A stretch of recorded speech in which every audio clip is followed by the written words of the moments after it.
পিরোজপুরে 17টি প্রকল্পে প্রায় ১,৬০০ কোটি টাকার দুর্নীতির প্রমাণ পেয়েছে স্থানীয় সরকার মন্ত্রণালয়। সাবেক মুখ্য সচিব, সাবেক মৎস্য ও প্রাণী সম্পদ মন্ত্রী, সাবেক সংসদ সদস্য ও দুজন সাবেক উপজেলা চেয়ারম্যান এই টাকা লোপাটে জড়িত ছিলেন। তাদের সহায়তা করেছেন স্থানীয় সরকার অধিদপ্তরের 11 জন প্রকৌশলী। নগর ভবনে এক সংবাদ সম্মেলনে তথ্য প্রমাণ সহ এই খবর জানান এলজিআরডি ও ক্রীড়া উপদেষ্টা আসিফ মাহমুদ সজীব ভুঁইয়া। আরও জানাচ্ছেন সাজিদ সরকার।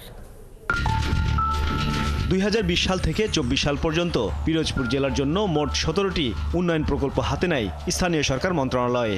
এইসব প্রকল্পের জন্য বরাদ্দ ছিল 3,500 কোটি টাকারও বেশি। কাজের তালিকায় ছিল সড়কের অবকাঠামো ও ব্রিজ থেকে শুরু করে নানা রকম বড় বড় প্রকল্প। কিন্তু প্রকল্পগুলো বাস্তবায়নের সময় নানা অভিযোগ ওঠে। প্রাথমিক তদন্তে নামে স্থানীয় সরকার প্রকৌশল অধিদপ্তর।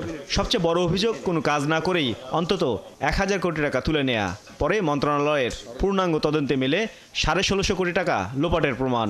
1810টি স্কিমের মধ্যে 370টি স্কিমের নথি গায়েব হয়েছে, অর্থাৎ সংরক্ষণ করা নাই। আমরা সরজমিনে পেয়েছি। চুক্তিমূল্য হতে অতিরিক্ত অর্থ উত্তোলন করা হয়েছে। দিজ আর দ্য ব্যত্যয়, আমি ব্যত্যয়গুলো বলছি আর কি, যে সমস্ত প্রবলেমগুলো হয়েছে ওখানে। চুক্তি মূল্যের চেয়ে অধিক বিল উত্তোলন করা হয়েছে। স্কিমের কাজ শুরু না করেই বিল উত্তোলন করা হয়েছে। এগুলো কিন্তু ফাইন্ডিংস। স্কিমের কাজ শতভাগ সমাপ্তি না করে বিল উত্তোলন করা হয়েছে। এক প্রকল্পের সাথে অন্য প্রকল্পের দ্বৈততা রয়েছে, অর্থাৎ এক প্রকল্প দেখিয়ে 2বার 3বার 4বার বিভিন্ন প্রকল্পের বিল উত্তোলন করা হয়েছে। চুক্তিগত ঠিকাদার প্রতিষ্ঠানের পরিবর্তে অন্য ঠিকাদারকে বিল প্রদান করা হয়েছে, অর্থাৎ আমি যদি ঠিকাদার হই, আমাকে বিল না দিয়ে আরেকজনকে দিয়ে দিয়েছে। উপদেষ্টা আসিফ মাহমুদ বলেন, সাবেক প্রধানমন্ত্রীর কার্যালয়ের মুখ্য সচিব তোফাজ্জল হোসেন মিয়া রাজনৈতিক প্রভাব খাটিয়ে এই প্রকল্পগুলোর অনুমোদন নেন, যার প্রমাণ পেয়েছে তদন্ত কমিটি। পিরোজপুর 1 আসনের সাবেক মন্ত্রী সম রেজাউল করিম, পিরোজপুর 2 আসনের সাবেক সংসদ সদস্য মহিউদ্দিন মহারাজ, সাবেক সদর উপজেলা চেয়ারম্যান মেরাজুল ইসলাম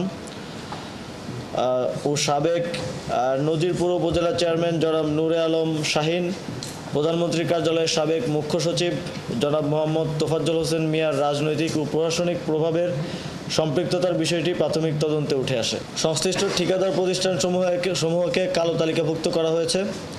প্রত্যক্ষভাবে জড়িত স্থানীয় সরকার প্রকৌশল অধিদপ্তরের বিভিন্ন কর্মকর্তা কর্মচারীগণকে সাময়িক বরখাস্ত সহ তাদের বিরুদ্ধে বিভাগীয় মামলা রুজু করার পদক্ষেপ গ্রহণ করা হয়েছে। ঘটনার সাথে জড়িতদের বিরুদ্ধে আইনানুগ ব্যবস্থা গ্রহণ করা হবে বলে জানান স্থানীয় সরকার বিষয়ক উপদেষ্টা। স্থানীয় অবকাঠামোগত উন্নয়নের ক্ষেত্রে কাজ করে যায়। সাজিদ সরকার, 71, ঢাকা।